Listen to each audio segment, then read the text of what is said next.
everybody, welcome back to my crop talk here on YouTube channel. I am Manshi once again with you. और आज मैं आपके साथ discuss करने वाली हूँ बायोलॉजिकल नाइट्रोजन फिक्सेशन। क्योंकि इससे पहले, जैसे कि आपको पता है, इससे पहले वाला पार्ट था, उसमें मैंने आपको बताया था नाइट्रोजन फिक्सेशन क्या होती है।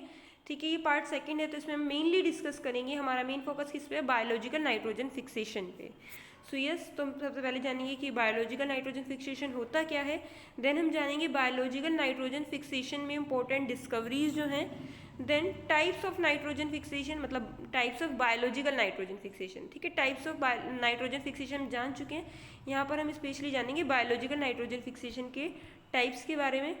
और उसमें जो 3 टाइप होते हैं टोटल, जिनमें से 2 हम आज इस वीडियो में डिस्कस करेंगे, free living nitrogen fixation and associative nitrogen फिक्सेशंस के बारे में।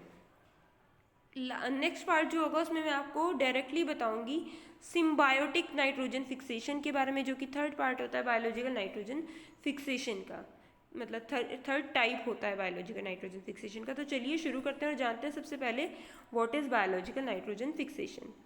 सो ये जो नाइट्रोजन फिक्सर्स हैं बायोलॉजिकल नाइट्रोजन फिक्सेशन में, can exist as independent free living organism. ठीक है, ये फ्री लिविंग ऑर्गेनिज्म भी हो सकते हैं या फिर पार्ट हो सकते हैं किसी कॉम्प्लेक्स इंटरेक्शन का, यानी कि वो कहीं ना कहीं किसी और ऑर्गेनिज्म के साथ क्या होंगे, इंटरेक्शन में होंगे।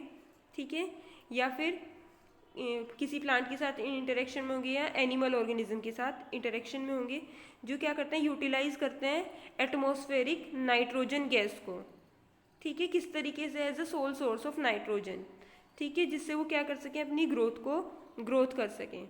ठीक है, और इन्हें हम क्या कहते हैं, डाईएज़ोट्रॉप्स। ठीक है, बहुत इंपॉर्टेंट टर्म है ये। इन्हें हम क्या कहते हैं, जो ऑर्गेनिज्म नाइट्रोजन फिक्स करते हैं उन्हें हम क्या कहते हैं, डाईएज़ोट्रॉप्स कहते हैं। ठीक है, नेक्स्ट हम पढ़ेंगे किन की तरफ, बायोलॉजिकल नाइट्रोजन फिक्सेशन के बारे में थोड़ा और जानेंगे। तो बायोलॉजिकल नाइट्रोजन फिक्सेशन, इसको शॉर्ट में BNF भी कहते हैं, occur when atmospheric nitrogen is converted into ammonia. ठीक है, क्या होगा, एटमॉस्फेरिक नाइट्रोजन जो किस फॉर्म में होती है, N2 की फॉर्म में, वो किस में कन्वर्ट होती है, अमोनिया में, एक एंजाइम की हेल्प से, जिसे हम क्या कहते हैं, नाइट्रोजिनेस। क्या है ये एंजाइम, नाइट्रोजिनेस। ठीक है, स्पेशलिटी होती है जिसको मैं बायोलॉजिकल नाइट्रोजन फिक्सेशन का जब सिम्बायोटिक पार्ट पढ़ाऊंगी तो बहुत अच्छे से बताऊंगी। ये कब रहता है, ऑक्सीजन की एब्सेंस में एक्टिव रहता है, बट अगर ऑक्सीजन है तो ये इनएक्टिव हो जाएगा। ठीक है, सो ये जो रिएक्शन है वो कैसे होती है, ठीक है, नाइट्रोजन, ठीक है, डाई नाइट्रोजन, देन 8 होंगे प्रोटॉन होंगे प्लस 8 इलेक्ट्रॉन्स होंगे। ठीक है, और प्रोडक्ट क्या मिलेगा हमें, उसको अमोनिया, 2 अमोनिया के molecule and yes di hydrogen मिलेगा हमें। ठीक है, अब क्योंकि हमें नाइट्रोजनेस के बारे में बाद में डिस्कस करेंगे, नेक्स्ट हमें क्या जानना है, थोड़ी सी हिस्टोरिकल हाइलाइट्स जानने हैं हमें, थोड़ी सी इंपॉर्टेंट डिस्कवरीज जाननी है हमें बायोलॉजिकल नाइट्रोजन फिक्सेशन की। सो यस, जो फर्स्ट नाइट्रोजन फिक्सिंग माइक्रोब था वो डिस्कवर्ड हुआ था, क्या था वो, क्लोस्ट्रीडियम पास्ट्यूरिनम। ठीक है, क्या नाम था उसका, क्लोस्ट्रीडियम पास्ट्यूरिनम। ठीक है, जो किसने ऑब्टेन किया था, सर्गाई विनोग्रेस्की ने इन 1893। किसने किया गया था, सर्गाई विनोग्रेस्की ने किया था इसको 1893 में। क्या डिस्कवर किया था उन्होंने, क्लोस्ट्रीडियम पास्ट्यूरिनम। ठीक है, सेकेंड फ्री लिविंग ऑर्गेनिज्म था, या मैं कहूँ फ्री लिविंग डाइजोट्रोफ, यानी कि वो माइक्रो ऑर्गेनिज्म जो क्या कर सकते हैं, नाइट्रोजन को फिक्स कर सकते हैं। वो क्या था, एजोटोबैक्टर क्रोकोकम। ठीक है, क्या था, एजोटोबैक्टर क्रोकोकम। तो ये किसने रिपोर्ट, मतलब इसकी डिस्कवरी किसके नाम पे रिपोर्टेड है, एक डच माइक्रोबायोलॉजिस्ट थे, क्या नाम है इनका, MW बेजरिक। ठीक है, 1901 में, ठीक है, 1901 में इन्होंने एक फ्री लिविंग डायजोट्रॉप को डिस्कवर किया था, एजोटोबैक्टर क्रोकोकम। ठीक है, एक सिम्बायोटिक नाइट्रोजन फिक्सेशन है, वो किसने डिस्कवर किया था, यस, वो एक जर्मन एग्रोनॉमिस्ट थे, 2। ठीक है, कौन, H Hellriegel and H Wilfarth. कब किया था उन्होंने, 1886 से 1888 तक इन्होंने ये डिस्कवर किए थे। थोड़ा सा डिटेल में जानेंगे हम, पहले टाइप्स जान लेते हैं। ठीक है, फिर इन टाइप्स की डिटेल के बारे में जानेंगे। So there can be recognise 3 system of biological nitrogen fixation based on the level of association of diazotroph with the plant. ठीक है, यानी कि कैसे वो डाइजोट्रॉफ क्या है, एसोसिएट है प्लांट से, उसके बेस पे जो नाइट्रोजन फिक्सेशन है वो 3 कैटेगरीज में कैटेगराइज है, या 3 टाइप्स में हमने डिवाइड किया है। फर्स्ट है free living, second associated, third है सिम्बायोटिक।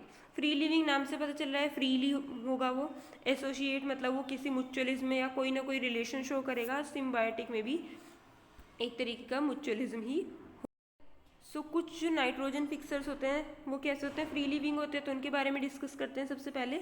सो जो नाइट्रोजन फिक्सेशन है वो क्या हो रहा है, अलग अलग डाइवर्स एरे में जो एरे है प्रोकैरियोटिक ऑर्गेनिजम्स का, जिसमें बैक्टीरिया, कौन से बैक्टीरिया, एक्टिनोमाइसिन, 30 जेनेरा हैं इसके।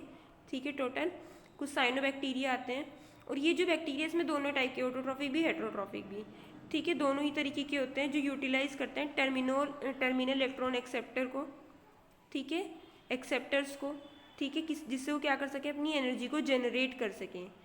ठीक है, रिलेटिव लेन डिफेक्ट, जिसकी वजह से क्या होता है ना कि कुछ कभी कभी क्या, हमेशा ही क्या होती है, स्मॉल अमाउंट में नाइट्रोजन भी निकल जाती है एज अ बाय प्रोडक्ट। ठीक है, जो कितनी होती है 2.25 kg per hectare per year, इतनी ये नाइट्रोजन प्रोड्यूस कर लेते हैं। ठीक है, ये ऑटोट्रॉफिक भी हो सकते हैं, यानी कि जो फोटोसिंथेसिस करते हैं मोस्टली। ठीक है, या फिर खुद से अपना फूड सिंथेसाइज कर सकते हैं। एंड हेट्रोट्रॉपिक जो ऑटोट्रॉप्स पे डिपेंड होते हैं अपने फूड को, या फिर किसी और हेट्रोट्रॉप पे डिपेंड होते हैं अपने फूड को सिंथेसाइज करने के लिए। ठीक है, मतलब फूड को इनटेक करने के लिए, या एनर्जी को प्रोड्यूस करने के लिए, या एटीपी बनाने के लिए। ठीक है, इसके एग्जाम्पल है यहाँ पर डी सल्फोविब्रियो, जो क्या है, एक तरीके का एनारोब है, क्योंकि फ्री लिविंग एरोबिक भी हो सकता है, एनारोबिक भी हो सकते हैं, बताया मैंने, हेट्रोट्रॉपिक भी हो सकते हैं, ऑटोट्रॉपिक भी हो सकते हैं। ठीक है, तो डी सल्फोविब्रियो जो कि एक एनारोब है। देन क्लैब्शियला निमोनी, बैसिलस पोलीमिक्सा, बैसिलस मैक्रेन और इस्टीरेशिया इंटीमेडिया, ये क्या है, फैकल्टेटिव एनारोब है।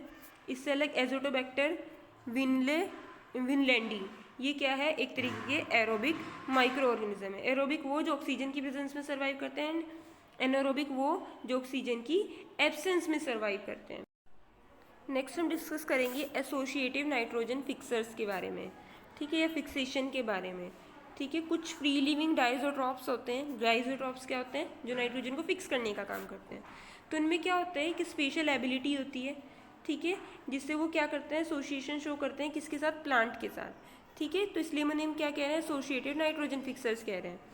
सो they are found establish on और इन प्लांट सेल। ठीक है, या तो वो क्या करेंगे, प्लांट सेल के अंदर होंगे या प्लांट सेल पे होंगे।